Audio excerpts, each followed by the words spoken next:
የህዝብ ተወካዮች ምክር ቤት በተሰጠው ስልጣንና ኃላፊነት መሰረት ለሀገርና ለህዝብ የሚጠቅሙ የተለያዩ ህጎችን ያወጣል። ከዚሁ ጋር በተያያዘ የፍትህ ስርዓቱን ሊያግዙ የሚችሉ የተለያዩ አዋጆች የጸደቁ ሲሆን ከነዚህ መካከል የፌዴራል ሸሪዓ ፍርድ ቤቶች አዋጅ አንዱ ነው። አዋጁ የፌዴራል ሸሪዓ ፍርድ ቤቶች ይበልጥ ነፃ፣ ተጠያቂና ቀልጣፋ የዳኝነት ስርዓት እንዲኖራቸው ማድረግ እንዲሁም ተደራሽነታቸውን ማሳደግ ወቅቱ የሚጠይቀው ጉዳይ ሆኗል።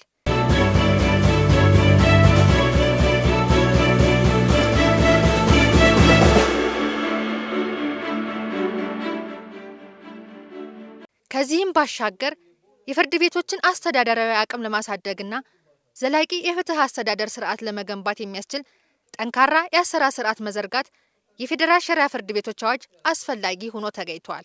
የፌዴራል ሸሪዓ ፍርድ ቤቶች አዋጅ የግልና የቤተሰብ የህግ ጉዳዮች በተዋዋይ ወገኖች ሙሉ ፈቃደኝነት ላይ ተመስርተው እንዲዳኙ በማድረግ ረገድ ትልቅ አስተዋጽኦ እንዳለውም ተገልጿል።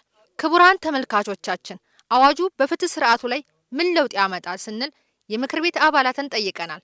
አብረን እንከታተል። ይህ ህግ እንደሚታወቀው ከሁለት አስርት ዓመታት በላይ ወይም ከ25 ዓመት በላይ አገልግሎት እየሰጠ የነበረ ህግ ነው። በእርግጥ የወንጀል ጉዳዮችን አይመለከትም። ፍትሐብሔር የሆኑ ጉዳዮችን ሃይማኖታዊ ስርዓቱ ምንድነው የሚለው የሃይማኖታዊ ህጎቹ ምንድነው የሚሉት የሚለው መሰረት ያደረገ ሃይማኖታዊ በሆኑ ህጎች ለመዳኘት የሚያስችል ህግ ነው ማለት ነው። የሸሪዓ ህግ ከሸሪዓ አንፃር ምንድነው የሚሉት የቤተሰብ ህግ አሁን በግልና በቤተሰብ ጉዳይ ላይ ነው የሚሰራው።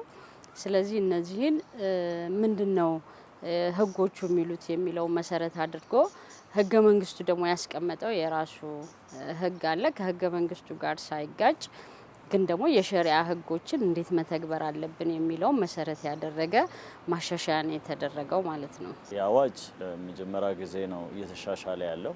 ረጅም ጊዜ ሆኖታል። 1992 ነው የመጀመሪያው አዋጅ የወጣው። በዋነኝነት የቤተሰብ ጉዳዮች ላይ ነው አዋጁ ትኩረት የሚያደርገው። ከጋብቻ ጋር ከውርስ ጋር አልፎም ደግሞ አንዳንድ ጉዳዮች ላይም ደግሞ የኢኮኖሚ ጋር ተያይዘው ያሉ ጉዳዮችም በተለይ በአሁኑ ሰዓት ላይ ኢንተረስት ፍሪ ባንኪንጎች ከመኖራቸው ጋርም ተያይዞ ያሉት አንዳንድ ነገሮች አሉ። እንደ አጠቃላይ ግን የቤተሰብ እና የውርስ ጋብቻ ፍቺ ጋር ተያይዘው ያሉ ጉዳዮችን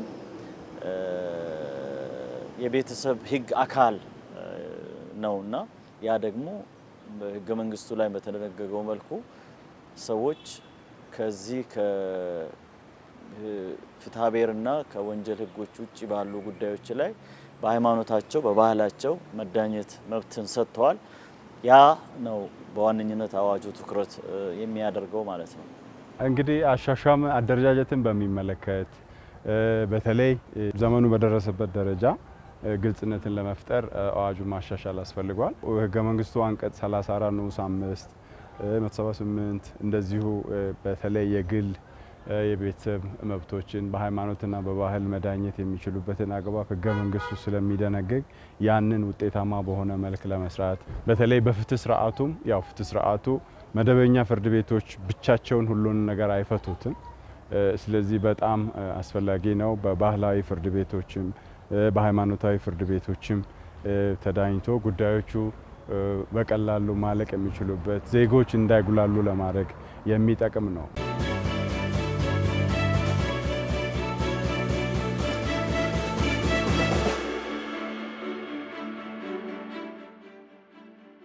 በእኛ ቋሚ ኮሚቴ ስር ነው ክትትልና ቁጥጥር ከምናደርግባቸው ተቋማቶች አንዱ ነው እና በክትትልና ቁጥጥር ሂደት ሄደን በምናይበት ጊዜ አንደኛ የህግ ክፍተት አለው። ለሙስሊም ማህበረሰብ የተቋቋመ ተቋም ነው። ነገር ግን ደግሞ የሙስሊሙ ማህበረሰብ ተቋሙ በሚሰጠው አገልግሎት ከቅልጣፌ ጋር ይያዛል፣ ትክክለኛ ፍትህ ከመስጠት ጋር ይያዛል፣ በብቃት ከማገልገል ጋር ይያዛል እና የአንዳንድ ህጎችም ክፍተቶች የነበሩበትና ተቋሙ ጠንካራ የሆነ ተቋም ሆኖ ለሙስሊሙ ማህበረሰብ አገልግሎት መስጠት ያለበትን ያህል እየሰጠ አልነበረም።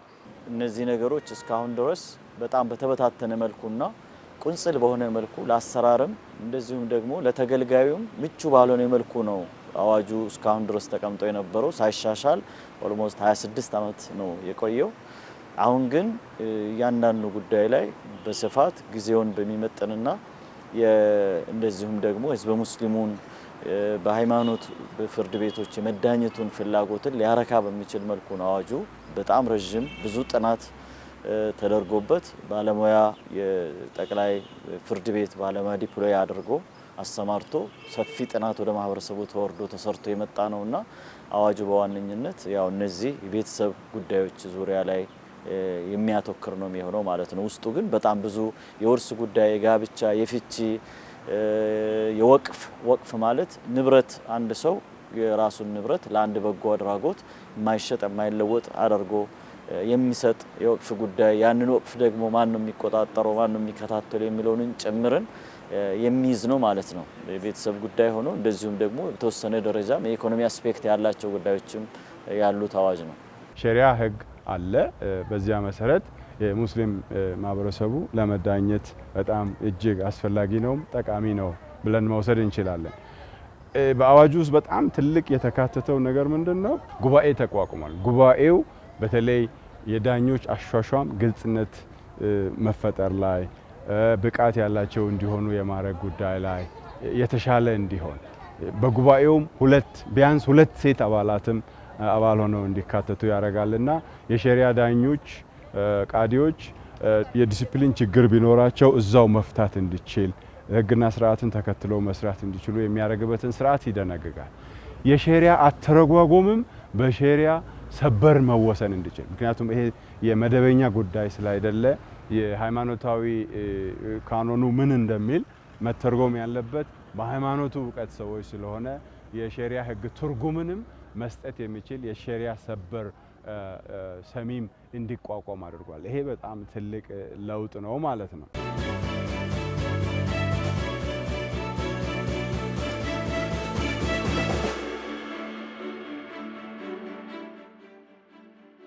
በኢትዮጵያ እስልምና ጉዳዮች ምክር ቤትም ጥናት ተደርጓል። በፌዴራል ጠቅላይ ፍርድ ቤትም እንደዚሁ ጥናቶች እየተደረጉ የነበረበት ሂደት ነው ያለው። ያንን መሰረት አድርገን ህጉ መሻሻል አለበት ወደሚለው የተመጣበት ሂደት ነው ያለው።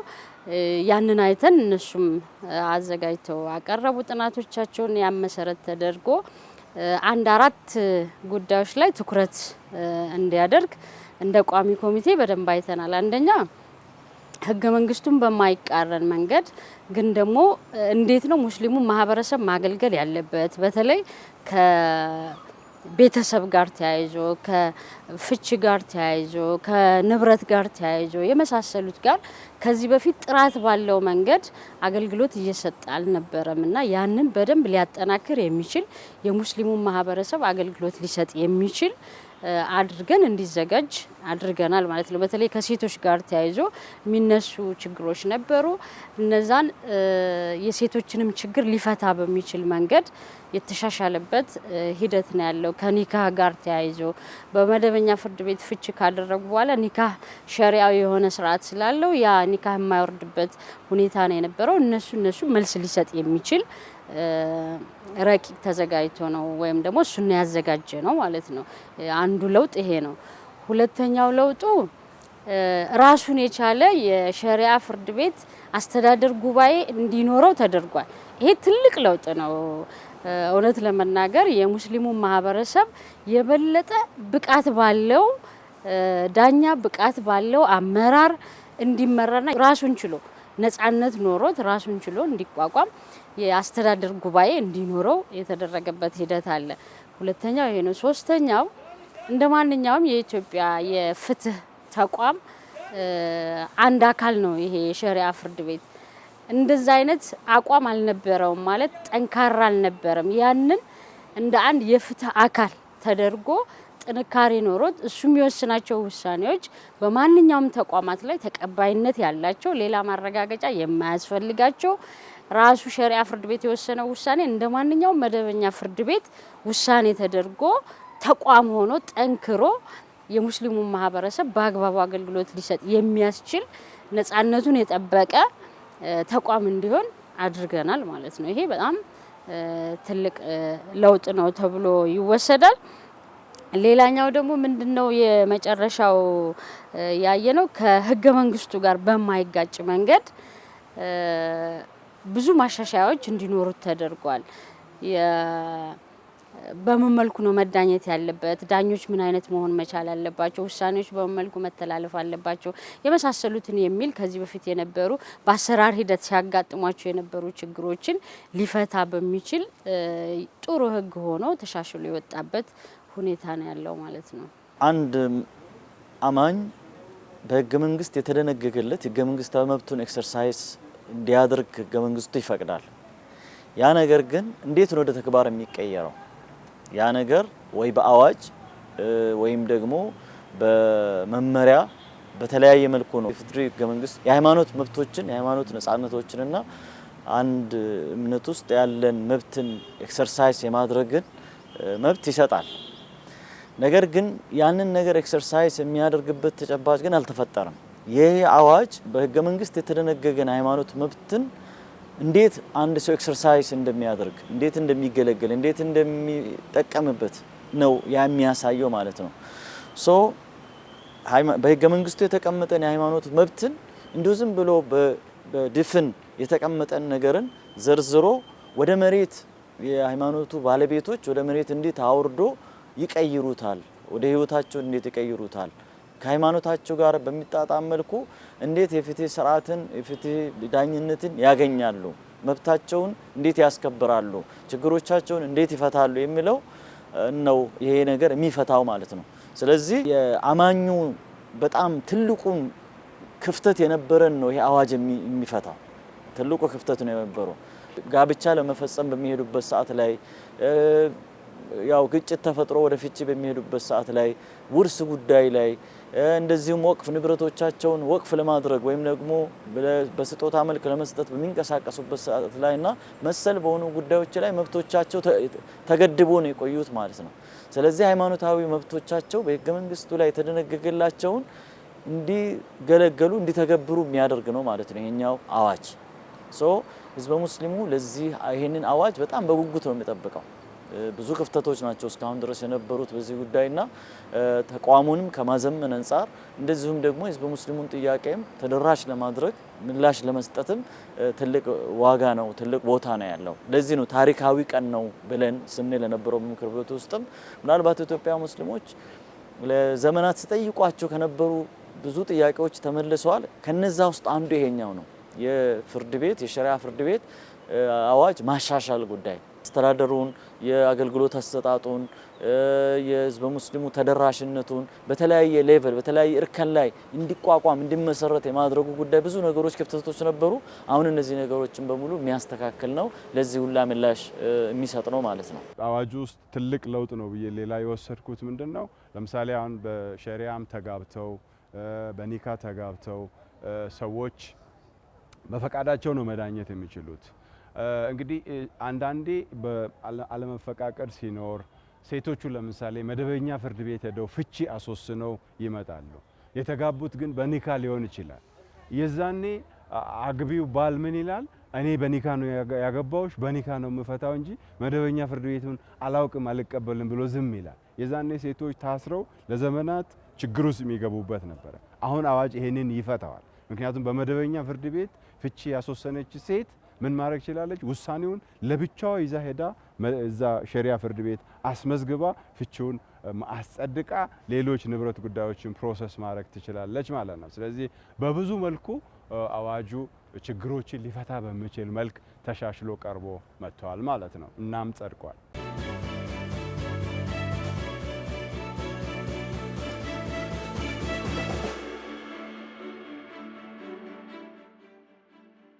ህገ መንግስቱ አንቀጽ 78(5) ላይ ማለት በፍቃደኝነት እነዚህ ለሃይማኖታዊና ባህላዊ ህጎች እውቅና ይሰጣል። እውቅና ይሰጥና ግን እሱን ማድረግ የሚቻለው በፍቃደኝነታቸው ነው። እኔ በሃይማኖቴ ነው መዳኘት የምፈልገው፣ እኔ በባህላዊ መንገድ ነው መዳኘት የምፈልገው ብሎ ሰው ካነሳ አይገደድም ብሎ ያስቀምጣል። ስለዚህ ህገ መንግስቱ መከበር አለበት። ደግሞ አንድ ሙስሊም አይ እኔ ሃይማኖት በሚያዘኝ መሰረት በሸሪዓ ነው መዳኘት የምፈልገው ብሎ ካለ ደግሞ በሸሪዓ እንዲዳኝ እድል ይሰጠዋል ማለት ነው። ይሄ ማለት ግን ይገደዳል ማለት አይደለም። አይ እኔ በዛ አልፈልግም በመደበኛ ፍርድ ቤት ነው መዳኘት የምፈልገው ብሎ ካለ መብቱ ነው፣ ማንም አይከለክለውም፣ ህገ መንግስቱም ስለሚፈቅድለት። ምንድነው አሁን ያሻሻል ነው እኛ ከዚህ በፊት ትፈልጋለህ አትፈልግም እየተባለ እንደንትን ይጠየቅ ነበር። እሱ አይደለም እሱ ሳይሆን አሁን አንድ ሁለት ተከራካሪዎች ወይም ሁለት ወገኖች በአለመግባባቶች ቢፈጠሩባቸው ሸሪዓ ፍርድ ቤት ሄዶ አንዱ ያመለክታል ወይም ይከሳል።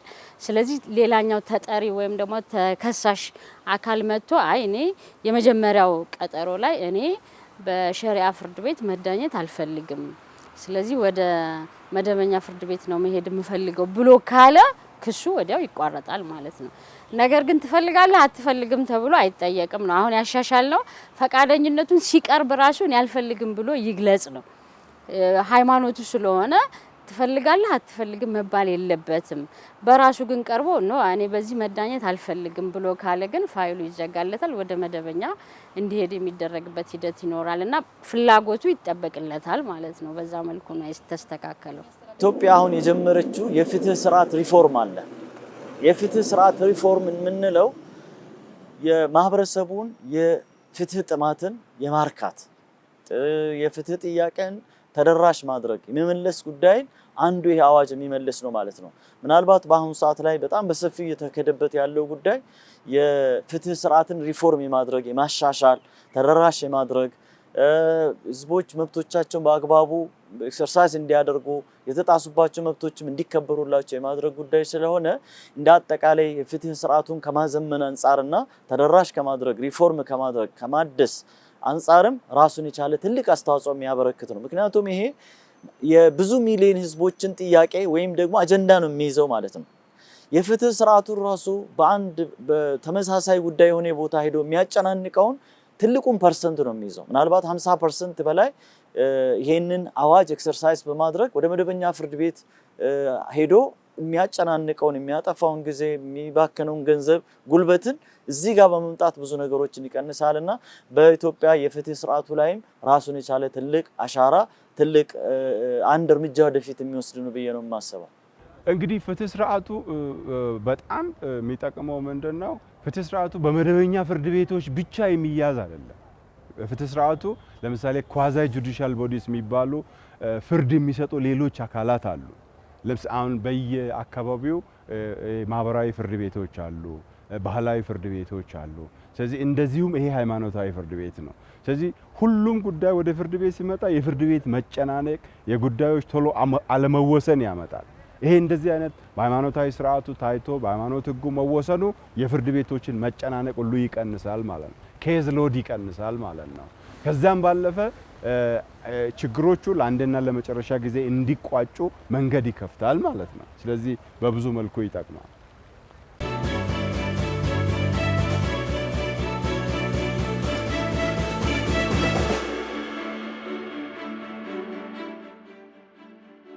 አንዱ ችግር ሆኖ የነበረው ሃይማኖታዊ ድንጋጌዎች ናቸው። ሙስሊሙ ማህበረሰብ በሃይማኖቱ ሸሪዓው በሚያዘው መንገድ መዳኘት ይፈልጋል። አለመግባባቶች ሲፈጠሩ ሸሪዓው በሚያዘው መዳኘት ይፈልጋል። ግን ያንን ፍትህ እያገኘ አልነበረም። በአግባቡ በሚፈልገው መንገድ ባለማግኘቱ እየተገደደ በአማራጭ ስላጣ ማለት ነው ወደ መደበኛ ፍርድ ቤት ሄዶ አገልግሎት የሚያገኝበት ሁኔታ ነው የነበረው። ይሄ የፍትህ መጓደል ነው። በአግባቡ እኔ በሃይማኖቴ በመከተለው እምነት ነው መዳኘት ያለብኝ የሚል አካል ፍትህ እንዳያገኝ አድርገን ነበረ ማለት ነው። በአግባቡ ፍትህ እንዳያገኝ ተደርጎ ነበር። አሁን እሱን ፍትህ አግኝቷል። የሙስሊሙ ማህበረሰብ በሚፈልገው ሸሪዓው በሚያዘው መሰረት እንዲዳኝ እድል አግኝቷል። ይሄ ትልቅ የፍትህ ውጤት ነው፣ ወይም ደግሞ ፍትህ እንዲያገኝ አድርገነዋል የሚል ሀሳብ አለኝ። ህገ መንግስቱ አንቀጽ 34 እና በተለይ ከዳኝነት ነጻነት ጋር 178 እና ሌሎችን መሰረት ያደረገ ሃይማኖታዊና ባህላዊ ፍርድ ቤቶችን ማቋቋም በሚፈቅደው መሰረት መቋቋሙን ሰው መረዳት እንዲችል የተሻለ መብት የሚያስከብር መሆኑን ለመግለጽ ወዳለሁ። ይሄ ተቋም ለረጅም ዓመት አገልግሎት ሰጥቷል። ግን ደግሞ በሚፈለገው መንገድ የሙስሊሙ ማህበረሰብ ፍላጎት ሊያሟላ በሚችል መንገድ አገልግሎት እየሰጠ አልነበረም። ስለዚህ ይሄን ለረጅም ዓመት ያገለገለ ህግ ጥናት ተደርጎበት ሃይማኖታዊ ስርዓቶቹ ምንድናቸው፣ ሃይማኖታዊ ህጎቹ ምንድናቸው የሚለውን ከኡለማ ምክር ቤትም ጭምር ከኡለማ ጉባኤ ጋር ከእስልምና ጉዳዮች ምክር ቤት ጋር ከፌዴራል ጠቅላይ ፍርድ ቤት ጋር በደንብ ጥናት ተደርጎበት የተሰራ ነው።